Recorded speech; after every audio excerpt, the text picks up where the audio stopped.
So what happens when one spouse encourages the other to leave his cushy job and then through happenstance, they end up working together? That's what we're going to find out on today's Pollinator Podcast.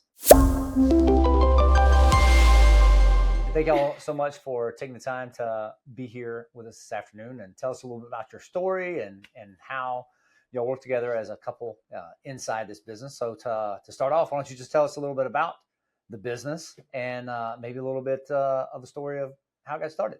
So we're a CPA firm, and I was at another firm for a long time. I believe that Alison had felt for a long time that it would be a good move in our best interest to leave that firm and maybe start our own firm. And when we first started, we had one client. And then as I was building the firm, meanwhile, Alison doesn't know, she at that point knew nothing. I have no accounting background. I'm accounting, bookkeeping, math, zero. But with this first client that we had, I mean, I was like working for them I was an employee of theirs while I was building the firm. So it was like I had two different jobs. And in that, she was able to learn QuickBooks online. So as we started building, she was able to do QuickBooks online for me with some of our clients. Now, we don't really do QuickBooks Online now as much for clients anymore, but we still have some from those early days. So it's funny. So Alison went from no background in that to being I don't want to say expert, but very comfortable doing QuickBooks bank reconciliations and classifications. I think also started out of need and necessity.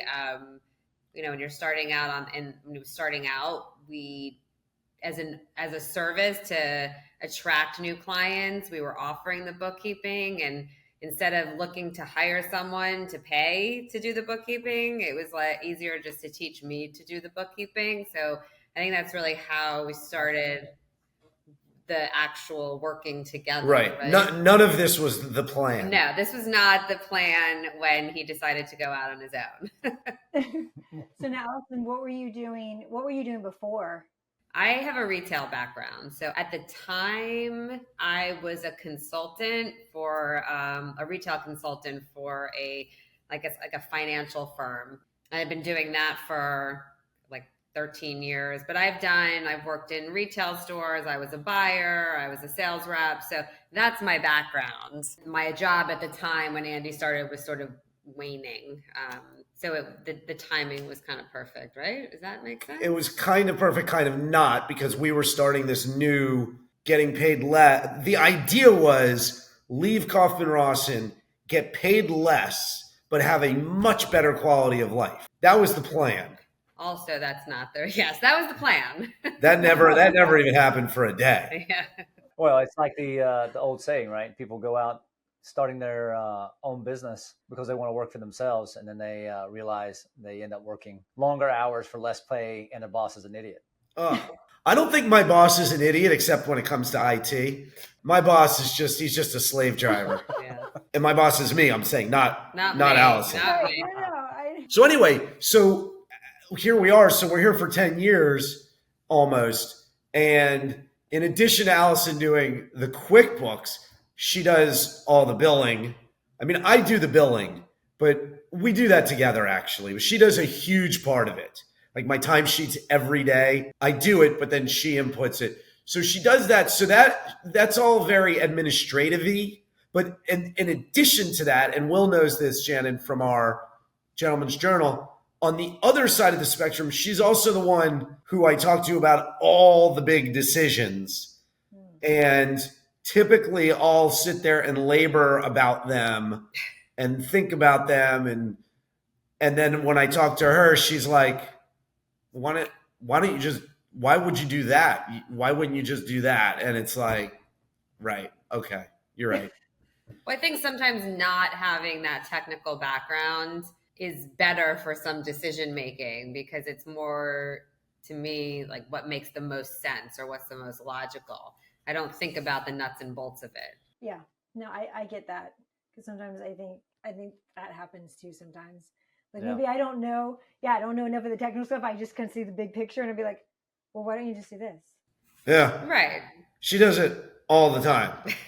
I mean, usually I'm asking her. She's not just like telling me that stuff. But so she does the highest level stuff and the lowest level stuff, plus everything in between when it comes to. Well, she used to do more IT. Now I deal with the IT more for some reason, but she deals with the phone and everything else, all the stuff. Right. Like it's It's us. just and then us. we have 5 part-time professionals, but they are very much all professionals. They're doing very little administrative stuff. Just the billable tax preparation, accounting strategy, looking at reviewing returns and P&Ls and mostly just tax prep, year-end closing and tax prep and payroll.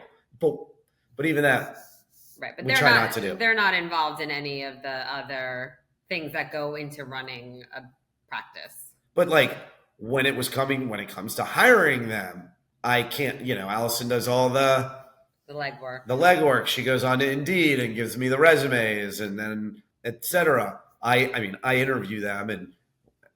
How much are we going to pay that? Everything. Basically everything that allows you to just be a CPA and run the big picture. Oh, I do spend a lot of time on billing still, but yes.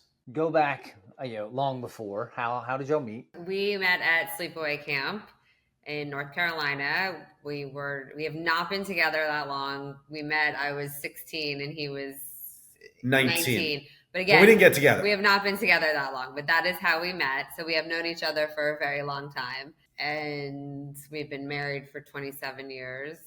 Together, I don't know, like 30, 30, something like that. So, that's sort of how we met. That is how we met. That's our story. And we still go to that camp. Which really? Sent your boys there? Yeah. Well, that was the initial client that enabled enabled Andy to go out on his own because he started working for them on a year-round basis. So it enabled us, like I said, to start this practice. And we've been going back there as adults, I don't know. For a long time. Yeah. For like a long time. 17 years, something, 17 summers. As counselors, not as participants. Well, not as not as counselors, but yes, as staff. Staff, yes. Right. We're too old to be like proper counselors. Yeah, that would be creepy. But we are staff. We are staff, yes. Wait, so you guys didn't know each other before this sleepaway camp. That's where you met, and then how did you guys get reconnected? Telephone, yes, the old-fashioned way. I was good on the telephone. Yeah. Also, I'm from New Jersey, and I used to come down to South Florida for vacation. My family lived here, so we would get together or see each other, and just nothing. We never became a couple until after I graduated college, though. Before then, it was just friendship. Okay. Oh, wow. He secretly was in love with me. Well, obviously not that much of a secret. Right. He was playing the long game. That's right. Yep. Very long. Are you still working in the bagel shop? I only worked in the bagel shop when I was in high school. That was like during the year, and the camp was during the summer. My parents had a bagel shop, Shannon, for 30 something years. So yeah, they still had it when our kids were very young. I never considered seriously doing that, like leaving the CPA world to do that. That's a much harder work. Which is funny. We always said like, oh, we never want to do that. That's such hard work, but at least your parents had days off. This is better than that. Grass is always greener. Right. This is better than that. Well, you know what they say, the grass is always greener because it's just fertilized with another type of manure. Yes. I like that. Excellent. I like that. Oh, the farm jokes, Will. Those are too easy for you. Well, if you steal it from me, that's been stolen twice. I actually heard somebody else say that. And I don't think I can do it. I don't think I can deliver. Well, and usually that's the PG delivery of it. So it's just kind of like putting this whole timeline. So Andy, you knew you wanted to be a CPA, going to college, went out and worked for bigger firms. Did you ever work for Big Four or anything like that? No way. So this is the deal. Nobody wants to be a CPA. We get chosen. Like it's like the sorting hat. You have to take accounting. Yep. You have to take accounting. You do well in it. You keep taking another class. That's how every accountant becomes a CPA. So it shows me my dad was an accountant before he was doing bagels. So there was that. And then and then I got a job in Miami at a medium-sized firm for 5 years. And then I went to the big firm, Coffin Rawson, for the 17 years. I consider them big. The big four, I'm not suited. I was never suited for them. Not that I had any job. I didn't get a job offer from them, but I wasn't suited for them anyway. Yeah. You know how people. It wasn't suited for you, I think. That's what I meant. Yeah. You know how people say sometimes to me, they'll be like, gee, you don't sound like an accountant, but I am. Well, at a big four firm, it really just wouldn't fly, my non-accounting vibiness. So what was it? So what was it like then? How did you come to that decision? I got kind of Alison's prompting there, and kind of the encouragement that you could go out on your own and leave this big for Miami, big accounting firm, and all that kind of job security. You say that was 10 years ago, so 2015. We're just kind of barely coming out of the great financial crisis turmoil. What was the difference like? Funnily enough, our industry was not. I shouldn't say it was not impacted. It wasn't as impacted as most by that financial, because everyone still needed accounting, even if they lost money.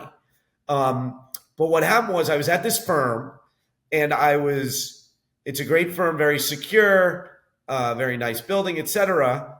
But the management's incredible, but you'll edit that part out. Sorry. Take two. So what happened was I was at my old firm, and I was working very hard. I was doing everything I could possibly do, and I did not see a future there. I didn't see the next level for me there. And I had already been there for 15 years when I started thinking this. I didn't really want to be there for another 20, 25 years. That wasn't exciting in my role. It's such a great firm that many people don't leave. So it gets very top heavy. So everyone stays. And I always envisioned myself more of a leader, and they just wanted me to just keep billing, baby. Just work and let us do the decision making. Because it's also, in my observation, one of those careers that people don't really retire after just 30 or 35 years. People will still keep going. Yeah, into the 70s, 80s. Yeah. Most of them do it until they die. I'm not going to be like that, but most of them do that way. So the other thing that I never knew when I was young about the sales side of things, one of the reasons I liked being in accounting is because I didn't feel I needed to sell. Ha ha ha. And I really didn't. And Coffin Rawson didn't put any pressure on us to sell. However, if we didn't sell, you were never going to be as successful in their eyes. They didn't value how much work you did, how much good work you did, how much you did for the reputation, the culture, et cetera, as they did the sales. Ironically, we left Coffin Rawson with a book of $30,000, which is not a big book to leave with. Once we went on our own, again, without trying to sell, just being me, just being different. I'm different. We're smaller. We're less expensive. We're, no bells and whistles, but easy. I mean, I still don't sell. Right, but you did in the beginning. You did a lot of networking in the beginning. But I was never directly selling. I was just meeting cool people and talking to cool people. Well, where we met at the chamber, and we discussed off camera. I still remember being on that committee, and hey, there's this cool CPA in the chamber that can come and give one of these workshops, and it won't be just a stuffy PowerPoint presentation. And we brought jelly beans. Yeah, I was about to say, I still remember Alison came and she had props and jelly beans and things to hold up, and funny story. We wound up having Griffin's bar mitzvah at that place. At that same location. I don't even remember what it was like. Was that the Knights Lodge or yes. Yes. I don't think it's still there. Is it? I don't know. But yeah, we thought it was such a great place that we wound up having his party there.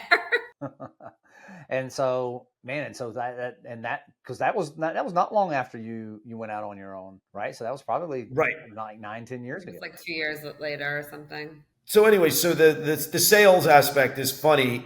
I never could sell their product. I loved the firm, but I never really believed in the cost. And I'm very cost and value. I want you to get good value. You all know what I'm talking about. Yeah, But we appreciate that. You're a good conservative CPA too, and I mean conservative from the fact that like you tell me when Keep like him under not a control. good idea. No, that's let's not do that. right. I'm not for everyone. I am How not for sweet is everyone. that? 'Cause I'm more on the conservative side, especially she's after much having more to go risk through that averse. audit. And Oh, then I did all the major legwork of that. I'm like, yeah, you no, did. sir, we are not writing. That is not a write-off, sir. Oh no. And then I have you to back me up on it. Like, no, dude, don't do that. I'll take you on an audit.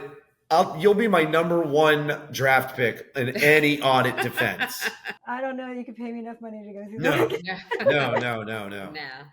So what did you see though, Allison? Because I want to see that from like your perspective. So you're there, you're both working, but I think that, I mean, Andy's always working hard. I think that he's always working, but I think during those, the first like 5 years, or like certainly when he started the firm, what was great was having him home, because the interaction with our kids was so much more meaningful. I mean, Andy never missed anything when he was working at the firm. He always was coaching, and he never missed anything. But being home and seeing them in the morning, taking them to school when they get home, that connection I think really made a huge difference in the relationship with the kids and the day to day, those types of things. how old were they when They were 13. Yeah, so They were 13, and that was one of the big things when I made this move. One of the many reasons was he's already 13. I don't have that many more years until they're 5 more really seconds? doing their own thing, and I didn't want to miss any more of that. yeah, Yeah, there you go. So that I think was really great, and he was just able to. Also, I appreciated he was able to be home. Like if the AC guy had to come and fix something, or they came to clean the carpets. Like I always had to be home for that, and so I didn't have to do that anymore because he was going to be home anyway. That was just a little side perk for me. But I think the time with the boys was really the most valuable, and for that I think it was a great move to going out on his own. And so was it at the same time, like when he went out on his own, you quit your job? And well, I never actually quit my job. I worked for I was like a sort of like a financial analyst, and the business was changing, and the gentleman that I worked for was closing his, sort of winding down his business. So it was just a natural evolution, and I worked remote. So the timing, I think, just kind of worked out. I don't remember. I think you still got that salary for a year while, or two, and then at some point it just stopped. Right. But there was a good little transition there. Yeah. What does it look like in like the day to day? Like you talked about some of the tasks and roles and high, low, and all this, but like when it comes down to decision making or like scheduling and planning and stuff, what does that look like in between the two of you? Well, funnily, I mean, we get up in the morning, and like he goes into his office in one bedroom, I go into mine in the other bedroom, and I would say 8 out of 10 of our communications are via email. Oh. And we're in literally the next bedroom. In the next room to each other. So it's just an easier way to communicate with Andy if you haven't figured that out yet. Well, don't feel bad. Like Shannon and I's desks are in the same room, and she still sends me Teams messages, and I'm like, working and popping up, and I was like, well, because sometimes like I see him like really focus on something, and I don't want to like interrupt that train of thought. But sometimes I put it in the Teams message more so like I don't forget it, and then he can just look at it when it's there. Yeah. Because also like I'll be doing, and I'll look at him. And I'll kind of assess like, okay, does it look like this is something I can interrupt him in? Or is he like doing like some deep like copywriting or scripting or things like that? So I try to assess. And then sometimes he'll look over and be like, yes. Like he kind of feels like Right, I'm 'cause staring. I can see her staring at me, and I'm like, what have I done? Yeah, I usually wait for Andy to come out of his office before I attempt to speak with him because I don't want to like break his flow or whatever it is. I do have another job that I do like 3 afternoons a week. So I'm not home. We're not home together every single day, all day. So yeah, we definitely do most of our task stuff. It's just email. Like Alison does whatever monthly and daily tasks she does, and I just do my thing. The big stuff, it'll be like, hey, we'll just talk about it whenever. So we struggle, I would say, from time to time with the lines. The lines are very blurred. Well, that's usually one of the other questions. Yeah. Right. We had this like a couple months ago. I was like, all we ever do is talk about work. It's like, and you get in that it's inevitable, right? I mean, if you're working together, you're living together and running a business together, it comes up a lot. I didn't agree though, but yes, you did say that. But I didn't agree because we talk a lot about our kids too. Well, right. We talk about a lot about our kids. I was going to say, I was about to say, because your youngest is now at UGA, right? Yep. So we're either talking about the thing that's making us money or the thing that's costing us money. And that's pretty much the balance right there. Right. Yeah, I mean, I try not, like, we don't sit there at like 10 o'clock at night talking about work here, but just during the day, it gets very blurry. Right. But I think I really do think that's inevitable. I mean, it is. Our lives also, I mean, they revolve around our kids, but they also really revolve around this work thing, much more so than even when I was at Coffin Rawson and I thought I was working a lot, and I was. But this is just different. Right. I think we're still trying to figure out the work-life balance part of it. That's yeah, Will knows.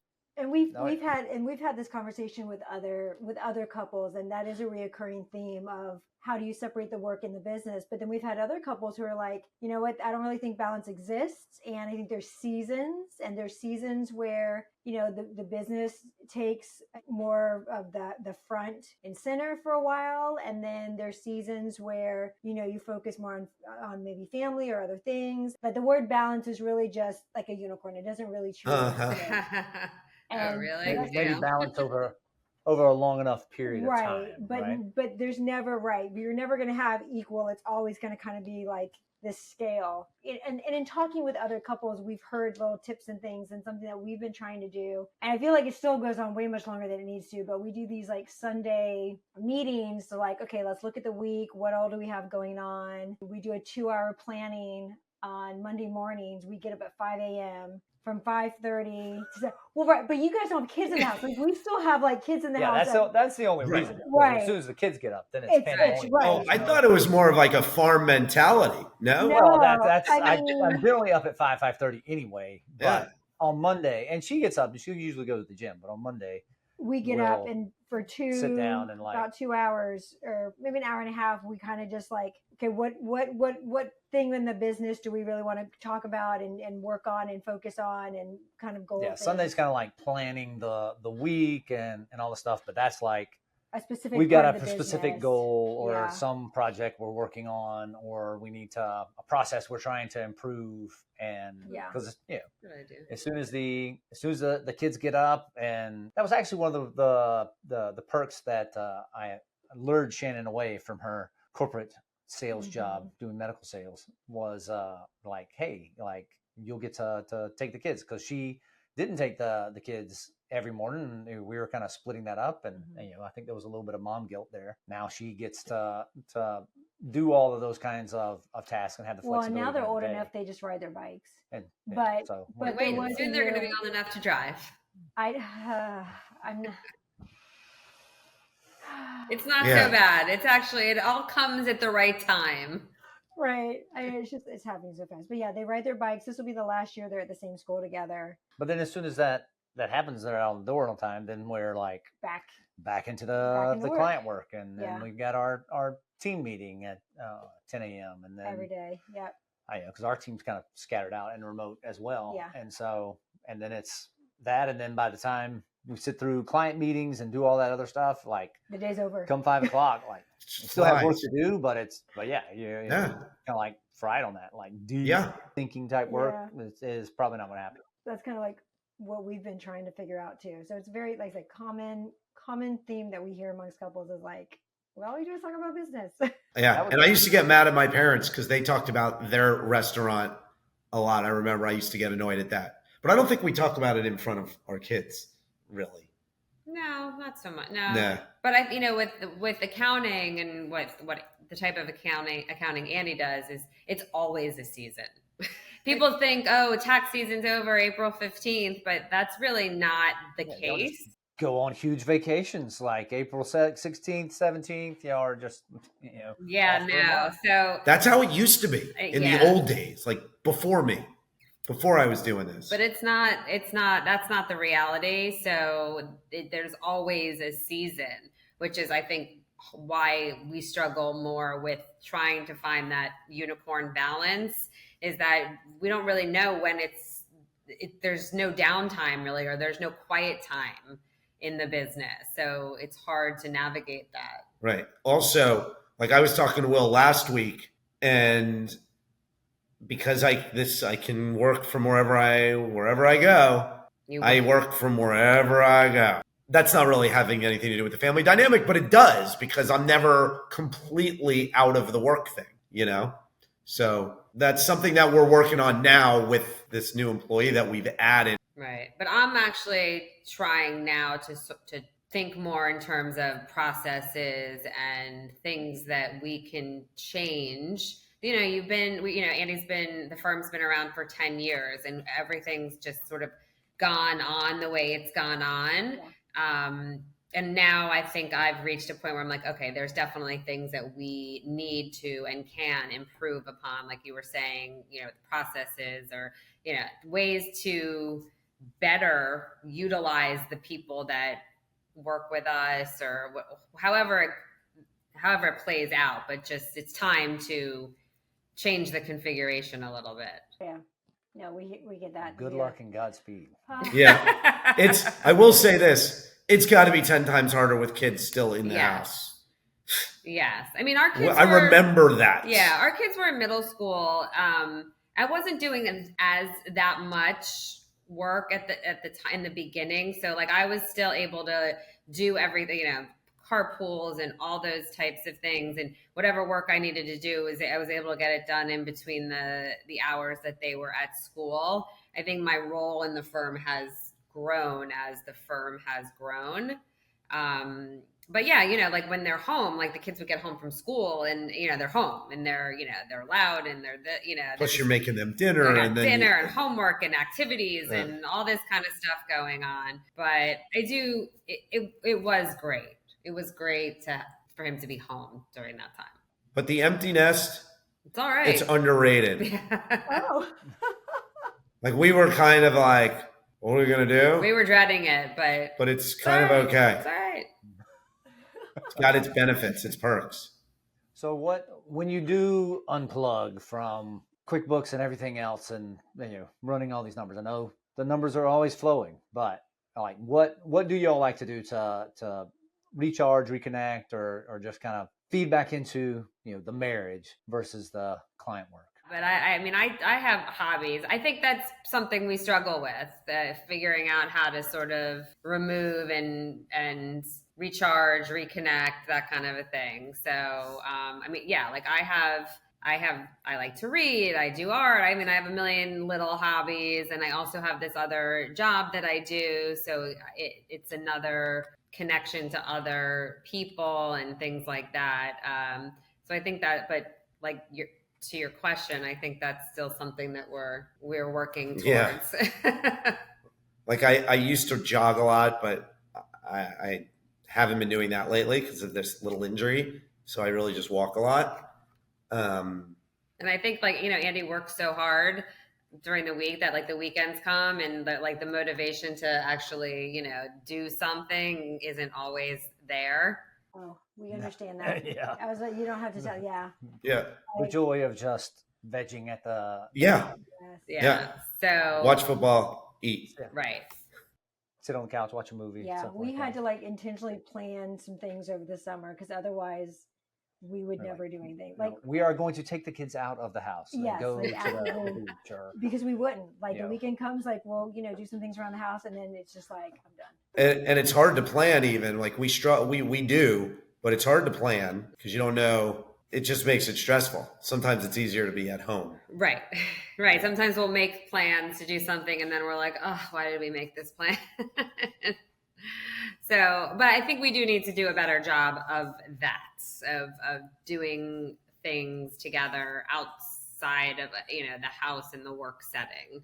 Like we have to, I think we all have to force ourselves to get out of that comfort zone. Or I mean, it's always something like we were at camp for 2 weeks and then we went away for a few days with the boys. Now we have house guests for a few weeks and then we're going to go up to, and then it's going to be the real busy time. And then we're going to go up to Atlanta. So it just flows, Right. and then next thing you know, it's Thanksgiving and my mom, and then I have we both have an elderly mom. And believe me, there's always something. Oh yeah. Oh yeah. Oh yeah. Right? You wake up in the morning and you're like, oh, what's today going to bring? Well, and I imagine somebody's always calling you about something, or need another extension, or asking. Always. There's always something. But I will tell you one thing that's amazing. When I worked for 22 years as a CPA, Alison didn't have the first idea of anything I did other than he does tax returns. And now she's been doing my timesheets for 10 years. So she sees exactly what I do every day. And I have a greater, at least the billable time. I have a greater appreciation for what he does and how hard he works. And it is cool that she knows of the client. She doesn't necessarily know the clients, but she knows of them. I do the bill, but then she inputs it into QuickBooks and she inputs it when we collect the money. So she knows of every single client from that, plus all the timesheets she does. So it is really cool that she knows every single client, as opposed to when I used to come home from work and be like, you didn't know anyone. No. And I also learned, and that's cool. I've learned a lot about a skill that I never knew before, certainly one that I never anticipated knowing before. So that part is kind of cool. Like my friend the other day called to she asked me a tax question, and I'm on the phone with her, and Andy comes out of his office and he's like, what are you doing? What are you doing? And I was like, Melissa asked me a tax question and I answered her question correctly. She did, but I wasn't listening. I was doing my thing. You kind of, like you said, I kind of sensed, like, is she giving tax advice? Because that's not what we want to do. But she was right. I was right. So I was really proud of myself.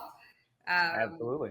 So well, what is I'm interested to hear that change in perspective, or like, the newfound appreciation versus, because most people just might watch this and say like, okay, he's a CPA. Yeah, he just does tax returns. But like Alison, from your perspective, like what was that newfound appreciation, or kind of the things? Well, I think that there's so much that goes into like leading up to actually filing a tax return that I always just thought like, here, you got all these numbers and you filled in all this information on the return and that's it. But there's so much that goes into it. There's so much back and forth with the client, getting the books, if you will, ready to be reviewed. There's always something that comes up, and then the billing, it's like it takes so much time to do his billing, and then it's like, okay, and then then there's clients that just want to talk to him every single day about and ask him so many questions. It's just it's never ending, the things that he can be doing on any given day, and it's really, it's a lot. It's a lot. Wow, yeah. So I don't know how his brain doesn't like shrivel up a little bit every day because there's so much knowledge in there. And he's been, I hear him on the phone with these clients, and even after, their 10th phone call in the same day, he's still, super nice and friendly, and to them. To them. Not necessarily. Yeah. So yeah, I understand more what it takes to do this work. And so that's good for me. I still think he works. That's probably why those guys can, continue working into their 70s and 80s sometimes, because there's constantly some kind of new problem to solve, and it's, you know, the tax code is always changing, and you know, everything else that is going on. Like, you got to stay on top of it and, you know, be able to solve these problems for people. Yeah, that's one of the good parts. That's one of the positives. Yeah, and the brain of an accountant is very works in a very unique way. So I think that also helps their longevity. It's the way their minds are wired. It just comes naturally to them. Well, I just want to say I appreciate how you learned QuickBooks Online, because I had to take that on as well. That was part of the deal. I understand. There were so many times I wanted to just like pick up my laptop and just chuck it against the wall, because you think everything's hunky-dory and everything's reconciled, and then all of a sudden something changes and the whole thing gets messed up and you got to start all over again. And I like, God bless you, because yes, I fully feel that. But something that we like to ask all the married couples that we talk to on the podcast is, what advice would you give to another married couple who was thinking about going into business together? Oh, that's a good question. I love that question. Okay, well, first of all, we didn't decide to go into business together. So this was happenstance. Well, I think that one thing would be, and you can agree or disagree with me, in the beginning, I think it's very important to have clearly defined roles as possible, so that you each know what you're taking on and what you're responsible for. Otherwise, I think the waters are a little gray. Yeah. Advice that I would give a couple that's going into business, I would probably say that to make sure that you figure out a way to have some separate time from each other, so that you're not always in the house every day together, even if it's, I don't even know what, but just physically not together every day. Even if it's just you go to the library and you work out of the library today, just so you're physically and you're just emailing each other. Why do you think that's important? I think that's important because I think it makes it a little more, I don't know, special, but it just re-energizes when you see each other again. Absence makes the heart grow fonder. Yeah. Yeah, I just think you know, 24/7 with the same person, no matter who they are, is a lot of togetherness.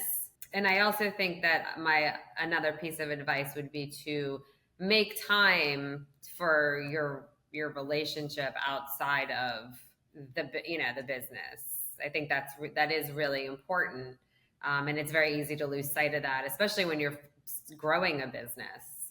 Thank you guys so much for coming on and sharing your story and your experience. Thanks for having us. Thank you, guys.